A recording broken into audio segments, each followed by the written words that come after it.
এই কি আজ মন্দিরে গিয়ে এত লাইনের মুখোমুখি হতে হবে জানতাম না। তো কোন মন্দিরে গিয়েছিলাম জানতে হলে তোমাদেরকে পুরো ব্লগটা দেখতে হবে। হাই এভরিওয়ান, কেমন আছো তোমরা সবাই? আশা করি ভালো আছো। তো সেদিন নিয়ে নিয়েছিলাম ডিউটি থেকে ছুটি।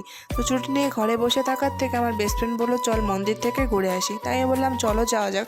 তো আমাদের রুমে থেকে ওই 6-7 কিলোমিটার দূরে একটা মন্দির রয়েছে। তো আমরা ভাবলাম সেখানেই যাব। তো সকালবেলা ঘুম থেকে উঠে তাড়াতাড়ি করে ফ্রেশ হয়ে রেডি হয়ে নিলাম। রেডি হয়ে রুম থেকে বেরিয়ে পড়লাম। আমরা অটো বুক করে নিয়েছিলাম এবং অটো প্রায় চলেই এসেছে।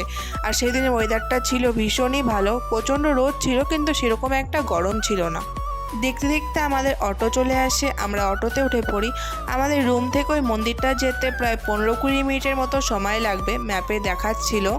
মন্দিরটা একটু বেশ গ্রামের ভিতরে ছিল কিন্তু চারিদিকে এত সবুজ ছিল, দেখেই মন ভালো হয়ে যাচ্ছিল। ভীষণ সুন্দর লাগছিল চারিপাশ দেখতে। দেখতে দেখতে আমরা ওখানে পৌঁছে যাই। আমাদেরকে আর মন্দিরের সামনে নামিয়ে দেয়নি, কারণ সামনে নাকি অটো ঢুকতে দেয় না। তো আমাদেরকে কিছুটা দূরে নামিয়ে দিয়েছিল, সেখান থেকে আমাদেরকে হেঁটে যেতে হতো। ওই 5-10 মিনিটের মতন হাঁটা পথ। এবার তোমাদেরকে আমি মন্দিরটার একটা ঘটনা বলি। ওখানে নাকি এই যে পাথরটা দেখতে পাচ্ছ, এই পাথর ধরে মনের ইচ্ছা বলে যদি পাথরটা আপনি আপ ঘুরে যায় তাহলে মনের ইচ্ছে পূর্ণ হয়, না হলে নাকি হয় না। তো যাই হোক, আমি আর আমার বেস্ট ফ্রেন্ডও সেম কাজটা করেছিলাম কিন্তু আমাদের পাথর ঘোরেনি। জানি না আমাদের মনের ইচ্ছাগুলো পূর্ণ হবে কিনা, সবটাই যদিও ভগবানের ইচ্ছে।